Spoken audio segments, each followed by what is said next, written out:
পুরো যে চক্রটি রয়েছে ব্যবসায়িক চক্র, সেই চক্রটি পুরোপুরি নষ্ট হয়ে যাবে এবং এটি একটি ভয়াবহ পরিণতি নিয়ে আসবে। পোলট্রি জাতীয়, মাংস জাতীয় সমস্ত শিল্পের ক্ষেত্রেই, এই খাতের ক্ষেত্রে এই শর্তগুলো প্রযোজ্য। ওই জায়গাগুলিতেও আমরা আসলে সাংঘাতিক রকমভাবে ক্ষতিগ্রস্ত হবে বলেই ধারণা করছেন অর্থনীতিবিদ। দেশীয় যে চামড়ার যে ব্যাকওয়ার্ড লিঙ্কেজ যে পুরোটাই আসলে এই জায়গা থেকে আপনি ক্ষতিগ্রস্ত হবেন। কোরবানির ঈদ যখনই সামনে আসে, দেশের পশু সম্পদ নিয়ে নানান ধরনের কথা হয়। আমাদের পশু সম্পদ কী পরিমাণে আছে, কোরবানি ঈদের বাজারে সেটা কতটা প্রভাব ফেলবে, খামারিদের উপরে কী ধরনের প্রভাব পড়বে, পশু খাদ্যের দাম, চামড়ার দাম, এসব নিয়ে অনেক ধরনের আলোচনা হয়। এই আলোচনা তো আছেই, সামনেই কোরবানি ঈদ, কিন্তু আরেকটি অশনি সংকেত অনেকেই দেখতে পাচ্ছেন। বিগত অন্তর্বর্তী সরকার চলে যাওয়ার ঠিক আগে আগে বাংলাদেশ এবং মার্কিন যুক্তরাষ্ট্রের মধ্যে একটি বাণিজ্য চুক্তি হয়, যেটাকে রেসিপ্রোকাল ট্রিটি বলে অনেকে বলছেন, বা সেরকমই বিষয়টা। এই চুক্তি বাংলাদেশের প্রাণী সম্পদের উপরে কী প্রভাব পড়বে তা নিয়ে চর্চার বিশেষ প্রতিনিধি ফজলে রাব্বী একটি প্রতিবেদন লিখেছেন। সেটির শিরোনাম, মার্কিন চুক্তির কারণে যেভাবে ধসে পড়তে পারে দেশীয় খাবার ও চামড়া শিল্প। এই বিষয়টি নিয়েই আজকে আমরা কথা বলবো ফজলে রাব্বীর সঙ্গে। রাব্বী, আপনাকে স্বাগত। ধন্যবাদ। মার্কিন বাণিজ্য চুক্তি নিয়ে তো অনেক ধরনের কথা হচ্ছে, অনেক বিশ্লেষণ লেখা হচ্ছে, মতামত লেখা হচ্ছে, রাজনৈতিক বক্তব্য দেওয়া হচ্ছে। একদম সুনির্দিষ্ট করে বললে, এই চুক্তিটা কার্যকর হলে আমাদের দেশীয় যে লাইভ স্টক মার্কেট, সেখানে আসলে কি প্রভাব পড়বে?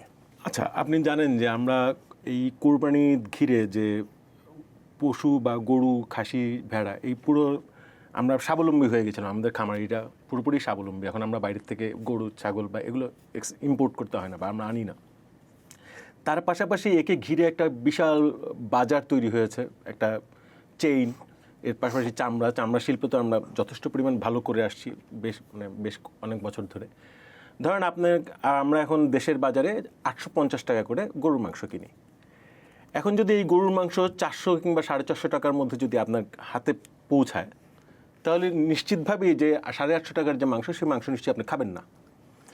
এবং আমাদের এই যে চুক্তি করা হয়েছে, সেই চুক্তিতে কোনো অজুহাতেই আমরা এই মাংস মার্কিন যুক্তরাষ্ট্র থেকে আনা বন্ধ করতে পারবো না।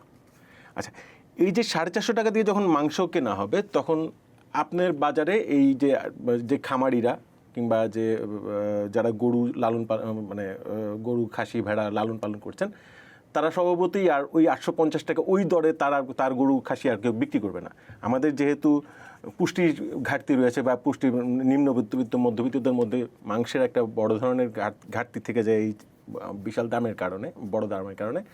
তাই এই কম দামে মাংস ভেতরে, শুধু মাংস না, মাংস, দুগ্ধজাত পণ্য, পনির, এই ধরনের পণ্য যখন কম দামে বা অর্ধেক দামে যখন দেশের বাজারে ঢুকবে, তখন দেশীয় খামারিরা কিংবা দেশীয় যে আমাদের যে পুরো যে চক্রটি রয়েছে ব্যবসায়িক চক্র, সেই চক্রটি পুরোপুরি নষ্ট হয়ে যাবে এবং এটি একটি ভয়াবহ পরিণতি নিয়ে আসবে খুব স্বাভাবিকভাবেই। না, আমি যেটাকে অশনি সংকেত বলছিলাম, আসলে সেরকম একটি ঘটনা ঘটতে পারে। হ্যাঁ, এর কিন্তু উদাহরণ আছে। আমি ওই জায়গায় আসছি, কিন্তু আমাকে একটু যদি এবং দর্শকদের একটু বলেন যে এই মার্কিন চুক্তিতে গবাদি পশু বা কৃষিজ পণ্য নিয়ে আসলে কি আছে? এটার মধ্যে আছে যে, এক নম্বর হচ্ছে আপনার বাজার উন্মুক্ত থাকবে। আপনি এই লাইভস্টক, গরু, খাসি, মাংস, পোলট্রি, এই জিনিসগুলোর বাজার আপনি উন্মুক্ত করে দিতে হবে বাংলাদেশে। কোনো নিয়ন্ত্রণ থাকতে পারবে না। আচ্ছা, 2 নম্বর হচ্ছে যে আপনি এটার মধ্যে যে ওদের যে food safety and inspection service যেটা আছে মার্কিন যুক্তরাষ্ট্রের, সেইটাতে যে মান নির্ধারণ করা হবে, সেই মানই আপনাকে গ্রহণ করতে হবে। আপনার যে দেশে বিএসটিআই কিংবা অন্যান্য যে মান নিয়ন্ত্রণ যে প্রতিষ্ঠানগুলো রয়েছে, সেগুলোর কোনো গ্রহণযোগ্যতা থাকবে না, বা সেগুলো কোনো আপত্তি দিতে পারবে না।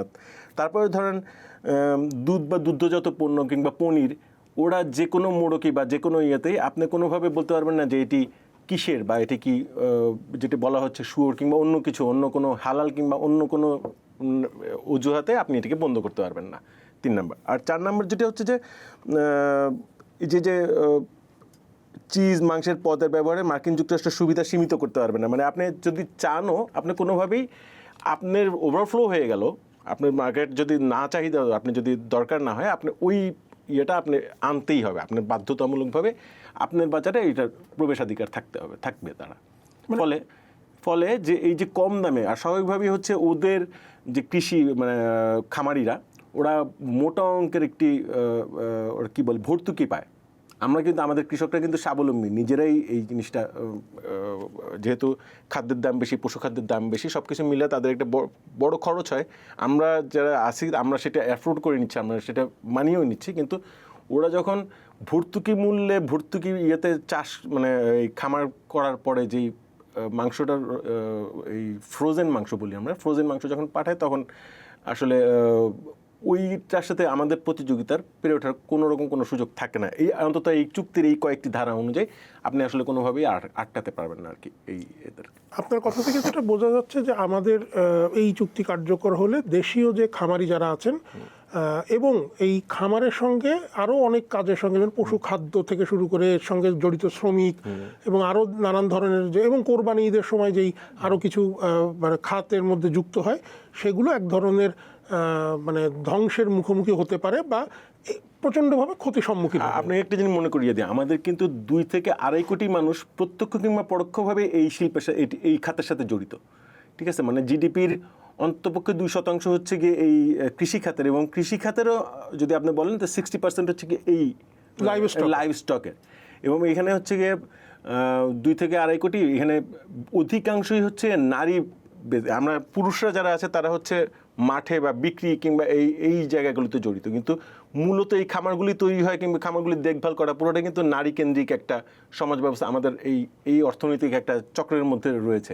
এই পুরো জিনিসটাই আসলে ক্ষতিগ্রস্ত এবং একটা হতাশার, খুব স্পষ্টভাবে একটা হতাশার চিত্র দেখা যাচ্ছে। এবং বিশেষজ্ঞরা যারা আছে, কৃষিবিদ যারা আছেন, অর্থনীতিবিদ যারা আছেন, তারা বারবারই এই ব্যাপারটা আমাদের সাথেও শেয়ার করেছেন এবং পাবলিক ফোরামে বলছেন এই বিষয়গুলো। আপনার যে প্রতিবেদনটি চট্টা.com-এ প্রকাশিত হয়েছে, সেখানে আপনি দুটো উদাহরণ টেনেছেন, একটা হচ্ছে মেক্সিকো এবং আর একটা হচ্ছে দক্ষিণ কোরিয়ার। মানে কি হয়েছিল সেখানে? খুব ইন্টারেস্টিং একই একদম আমরা যেই আশঙ্কাটা করছি এখন, সেই আশঙ্কারই হচ্ছে পূর্বরূপ। আমরা এর আগে আমি ঘাটতে যাই দেখলাম যে মেক্সিকোতে 1996 সালের দিকে, 1996 সালে এই মেক্সিকোর যে খামারিরা যারা, তাদেরকে বলা হয়েছিল যে এই যে মুক্ত বাণিজ্য চুক্তি করা হচ্ছে, এর ফলে তারা তাদের খামার, তাদের সমস্ত কিছুতে খুব ফুলে ফেপে উঠবে। কিন্তু এক পর্যায়ে দেখা গেল যখন এই কম দামি মাংস, মানে এটা বলে 50 পেসো, মেক্সিকান মুদ্রা 50 পেসোতে যখন হচ্ছে গিয়া মেক্সিকোর খামারিরা মাংস বিক্রি করতেছে, তখন দেখা যাচ্ছে 30 পেসোতেই আমেরিকান মাংস সেখানে যুক্তরাষ্ট্রের মাংস সেখানে ঢুকে যাচ্ছে। ফলে 15 লাখ খামারি, বিভিন্ন জরিপে এবং মার্কিন যুক্তরাষ্ট্রের নিউ ইয়র্ক টাইমসের প্রতিবেদনে দেখলাম যে 15 লাখ খামারি মানে এই গবাদি পশু খাতের সাথে জড়িত, তারা রীতিমতো দেশ ত্যাগ করতে বাধ্য হয়েছে। তারা দেশ ত্যাগ করে চিলিতে কিংবা অন্য কোনো দেশে আশপাশে মাইগ্রেশন নিয়ে চলে গেছে আর কি। এবং পুরো এই ক্ষুদ্র এই খামারিরা যারা, তারা নিশ্চিহ্ন হয়ে গেছে। মেক্সিকোতে আর এইটা নেই। আর দক্ষিণ কোরিয়ার ক্ষেত্রেও তাই। দক্ষিণ কোরিয়ার হানু জাতের গরু একটা আছে, এটা শুধু মানে আছে না কিছু উৎসবের ব্যাপার কিংবা ঐতিহ্যের একটা ব্যাপার, হানু জাতের গরু। এই গরুগুলোর এরা যে খামারিরা, তারাও সাংঘাতিকভাবে এই মুক্ত বাণিজ্য চুক্তির কারণে তারা সাংঘাতিক রকমভাবে ক্ষতিগ্রস্ত, এবং তারাও মাঠ থেকে মানে তাদের এখানেও আসলে ওই সময় ক্ষতিগ্রস্ত হয়। পরবর্তীতে তারা কিছুটা পুষিয়ে নেয়, সেই গল্প আমরা পরে বলছি। মানে বাণিজ্য চুক্তি যদি, মার্কিন বাণিজ্য চুক্তি যদি কার্যকর হয়, মানে তাহলে মানে আমাদের মাংসের বাজারে আসলে কি প্রভাবটা পড়বে? মানে মাংস নিয়ে চুক্তিতে কি বলা আছে? মাংসের আমদানি বা মার্কিন মাংস এখানে আসার ক্ষেত্রে কি বলা আছে? আসলে আমরা এখন যে বাইরের থেকে মাংস আমদানির ক্ষেত্রে আমাদের এখানে আমরা 37 থেকে 58% একটা শুল্ক নির্ধারণ করা আছে। ফলে বাইরের মাংস কিংবা এই ধরনের পণ্যগুলো আসা আটকে, এবং আমাদের খামারিরা কিছুটা রিলিফ পায় এখান থেকে। কিন্তু চুক্তি শর্ত অনুযায়ী হচ্ছে এই 3 বছরের মধ্যে এটা 0 থেকে 10% মধ্যে, মানে সর্বাধিক 10% মধ্যে আমাকে নিয়ে আসতে হবে এই ট্যাক্স। ফলে ট্যাক্স যখন কমে গেল, মানে এটা হচ্ছে গিয়ে ওয়ার্ল্ড ট্রেড অর্গানাইজেশনের একটা সিমুলেশন মডেল আছে। সেই মডেলে দেখা যাচ্ছে যে এর ফলে 350 থেকে 400% পর্যন্ত আমদানি, বাংলাদেশে মাংসের আমদানি বেড়ে যাবে। ফলে দেশীয় মাংস তো আপনার ওই খুব নিশ্চিতভাবে দেশীয় মাংসের দিকে আপনি নিশ্চয়ই ঝুঁকবেন না তখন। 400 টাকায় মাংস পেলে আপনি কেন 850 টাকা দিয়ে মাংস খাবেন? মাংসের জায়গাটা আসলে স্পেসিফিক আমার যখন শুল্ক কমে যাবে, শুল্ক যখন 10% নিচে নামিয়ে আনতে হবে, তখন আপনার আমাদের দেশীয় যে মাংসের বাজার সেটি আসলে সাংঘাতিক রকম ক্ষতিগ্রস্ত হবে। এইটা হচ্ছে এদিক থেকে মাংস। একটা কথা বলা হচ্ছে যে এই মানে আমরা যদি এই চুক্তির মাধ্যমে সবকিছু মানে চুক্তিটা কার্যকর হয় তাহলে আমাদের আমদানি বেড়ে যাবে। মানে এই জায়গাটা একটু কি ব্যাখ্যা করবেন যে আমদানিটা কিভাবে বাড়বে? আপনার দেশে চাহিদা রয়েছে মাংসের, এবং আপনি খুঁজছেন হচ্ছে কম দামে মাংস। যখন আপনার মাংস ওই বারবারই একই কথাই আসতেছে যে যখন আপনি কম দামে যে কোনো পণ্য, মুক্তবাজার অর্থনীতিতে কম দামে যদি কোনো কিছু পান, আপনি স্বাভাবিকভাবে বেশি দামের দিকে আপনি একটু মান ভালো হলেও আপনার সেদিকে না যে আসলে আপনার প্রাথমিকভাবে পুষ্টি চাহিদা মেটানোর জন্য আপনি কম দামি জিনিসটাই খুঁজবেন, নেবেন। তো সেই ক্ষেত্রে আপনি যদি 400-450 টাকার মধ্যে যদি 500 টাকার মধ্যেও যদি পান, আপনি নিশ্চয়ই দিকে যাবেন না, 500 টাকা দিয়ে মাংস খাবেন না। এবং এই একই ক্ষেত্রে মানে কথা কিন্তু পোলট্রির ক্ষেত্রেও প্রযোজ্য। পোলট্রি জাতীয়, মাংস জাতীয় সমস্ত শিল্পের ক্ষেত্রেই, এই খাতের ক্ষেত্রে এই শর্তগুলো প্রযোজ্য। ওই জায়গাগুলিতেও আমরা আসলে সাংঘাতিক রকমভাবে ক্ষতিগ্রস্ত হবে বলেই ধারণা করছেন অর্থনীতিবিদরা। এবং আমরা কি এই চুক্তি কার্যকর হলে বাংলাদেশ কি মানে মাংস আমদানি করতে বাধ্য? একরকম মাংসের চাহিদা থাকলে তো মুক্তবাজার বাধ্য বলতে কি, আপনি যদি আপনার ব্যবসায়ী তো আমদানি করবেই, তাই না? আপনি যদি বাধ্য বলতে তো কোনো কিছু নাই, কিন্তু যখন ট্যাক্স থাকবে না, যখন কম দামে আসবে, আপনার ব্যবসায়ীরাই আমদানি করবে, ঠিক আছে? এটাতে তো সরকারি আমদানি করে না, আমদানি করবে হচ্ছে ব্যবসায়ীরা। ফলে ব্যবসায়ীরা যদি কম দামে সে যদি ব্যবসা পায়, সে আমদানি করবে, এবং আপনি যদি ভোক্তা যদি গ্রহণ করেন তাহলে সেইভাবেই চলবে। এই কোরবানি ঈদের সময় মানে চামড়া নিয়ে প্রচুর আলোচনা হয়। আমাদের চামড়া শিল্পে কি এই বাণিজ্য চুক্তির কোনো প্রভাব পড়বে? সাংঘাতিক রকমভাবে মাংস যদি না বিক্রি হয় তাহলে চামড়া কোথা থেকে আসবে?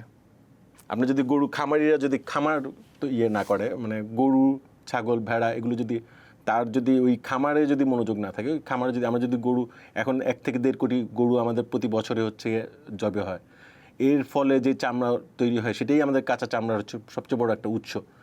এই উৎস যদি বন্ধ হয়ে যায়, এই উৎস যদি বলা হচ্ছে যে মানে চুক্তি কার্যকর হওয়ার ইমিডিয়েট ইফেক্ট, মানে ইমিডিয়েট ইয়েতেই হচ্ছে 30% কুরবানি বা জবেও কমে যাবে।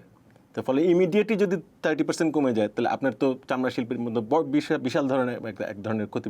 এবং তারপরে হচ্ছে যখন ওদের মার্কেটে তখন আবার হচ্ছে গিয়ে শুল্কমুক্ত করতেছে আপনার চামড়ার জন্য, কাঁচা চামড়া, তখন আপনি আবার ওদের এখান থেকে আমদানি করবেন। আপনার এখানে চামড়া থাকবে না, ওদের এখান থেকে তখন চামড়া শুল্কমুক্ত হয়ে যাচ্ছে, তখন আপনি আবার ওদের এখান থেকে চামড়া আমদানি করবেন। ফলে দেশীয় যে চামড়ার যে ব্যাকওয়ার্ড লিঙ্কেজ যে পুরোটাই আসলে এই জায়গার থেকে আপনি ক্ষতিগ্রস্ত হবেন। চামড়া শিল্প মানে আমাদের একটি অন্যতম অর্থকারী একটা মানে সেই যা মানে ভয়াবহ রকমের ক্ষতির মুখে পড়বে চামড়া এবং খামার। মানে বাংলাদেশ কি করতে পারে? বাংলাদেশের কিছু করার আছে এখানে? আচ্ছা, এখানে 2টা উদাহরণ আছে। একটা হচ্ছে বাংলাদেশ না, সব দেশের জন্যই WTO সেফগার্ডের একটা অপশন আছে। WTO এর কাছে স্বর্ণতা, ওয়ার্ল্ড ট্রেড অর্গানাইজেশন, তাদের কাছে স্বর্ণাপন্ন হতে পারে। কীভাবে স্বর্ণাপন্ন হতে পারে? সেটা হচ্ছে যে আপনি যদি প্রমাণ করতে পারেন যে আপনার এই চুক্তির ফলে বা এই মাংস প্রবেশের ফলে আপনার দেশের চামড়া শিল্প মারাত্মকভাবে ক্ষতিগ্রস্ত হচ্ছে এবং আপনার মানে উল্লেখযোগ্য রকমের ক্ষতিগ্রস্ত হচ্ছে, এটা ক্লেম করে আপনি একটি অভিযোগ দায়ের করতে পারেন এবং তারপর আপনি শুল্ক, এবং আপনি যদি দেখাতে পারেন যে আপনার প্রান্তিক জনগোষ্ঠী যারা খামারিরা তারা ব্যাপকভাবে ক্ষতিগ্রস্ত হচ্ছে, এটা যদি আপনি প্রমাণ করতে পারেন এবং ওইখানে একটা মামলা মানে অভিযোগ দায়ের করা একটা সালিসি ব্যাপার আর কি, ওইখানে অভিযোগ দায়ের করার পরে আপনি একটা আরোপিত একটা শুল্ক আরোপ করতে পারেন, কিংবা হচ্ছে একটা বেঁধে দিতে পারেন যে এতটুকু আপনার এর চেয়ে বেশি মাংস আপনার দেশে প্রবেশ করবে না। দক্ষিণ কোরিয়া এবং আমরা যাদের মেক্সিকো, তারা এই পথে হেঁটেছিল। কিন্তু যেহেতু আমেরিকা একটি বৃহৎ শক্তিশালী রাষ্ট্র এবং দক্ষিণ কোরিয়া কিন্তু এই ব্যাপারটা মূলত করেছিল হচ্ছে তাদের তখন স্যামসাং গাড়ির একটা বাজার তৈরি হচ্ছিল, তারা গাড়ি এক্সপোর্ট করতে চায়। হ্যাঁ, গাড়ি এক্সপোর্টের মার্কিন বাজারের জন্য তারা দক্ষিণ কোরিয়া এই চুক্তির পথে হেঁটেছিল। আমরা হাঁটলাম হচ্ছে গার্মেন্টস পণ্যের শুল্কের কারণে। আমরা যে চুক্তিটা করলাম বলা হচ্ছে যে গার্মেন্টসের যে আমাদের যে পণ্য শুল্ক, এটা হচ্ছে গিয়ে তারা নিয়ে কম রাখবে, সেই কারণে হচ্ছে আমরা এই চুক্তির দিকে গেলাম, এতটুকু বলা হচ্ছে। আবার মেক্সিকোর উদাহরণ হচ্ছে, মেক্সিকো হচ্ছে গিয়ে তাদের ওই পুরো সাউথ আমেরিকান যে ব্লকটা, ওই ব্লকই হচ্ছে তারা এই একটা মুক্ত বাণিজ্য চুক্তি আমেরিকার সাথে করেছিল তখন 1996 সালে বা তার আগ দিয়ে। যেটা হচ্ছে যে মেক্সিকো শেষ পর্যন্ত ওই সালিসি আদালতে মানে WTO এর কাছে যে নালিশ করে তারা জিতেও যায়, কিন্তু পরবর্তীতে আবার ইউরোপিয়ান ইউনিয়ন আবার তাদের উপর ওই সালিসের উপরে আবার তারা পাল্টা ইয়ে করে, ফলে তারা আর এই জায়গা থেকে বেরোতে পারেনি এবং মার্কিন চাপ সব কিছু মিলে যেটা বলা হচ্ছে যে মেক্সিকোর যে খামারিরা, প্রান্তিক গরুর যে খামারিরা একদম পুরো নিশ্চিহ্ন হয়ে গেছে। মেক্সিকোতে আর এইটার কোনো বালাই নেই, মানে এই খাতটি পুরোপুরি একদম চোখে না দেখার মতো আর কি। আর দক্ষিণ কোরিয়া যেটা হয়েছে, দক্ষিণ কোরিয়া তারা বিভিন্ন রকমের তাদের চুক্তির মধ্যে একটা সেফগার্ড রেখেছিল, কিন্তু তারপরেও তারা WTO-তে যে তারা কোনো কুলকিনারা করতে পারেনি। তারা শেষ পর্যন্ত বিভিন্ন অজুহাতে তারা চেষ্টা করেছে, তাদের জনগোষ্ঠী মানুষের চাপ ছিল, সাধারণ মানুষের চাপ ছিল, সেই সাধারণ মানুষের চাপের থেকে তারা বিভিন্ন কৌশল করেছে। কৌশলটা কীরকম, যে আমেরিকায় গরুর একটা রোগ আছে ম্যাড কাউ রোগ, সেটা সম্ভবত আমাদের এখানেও আছে।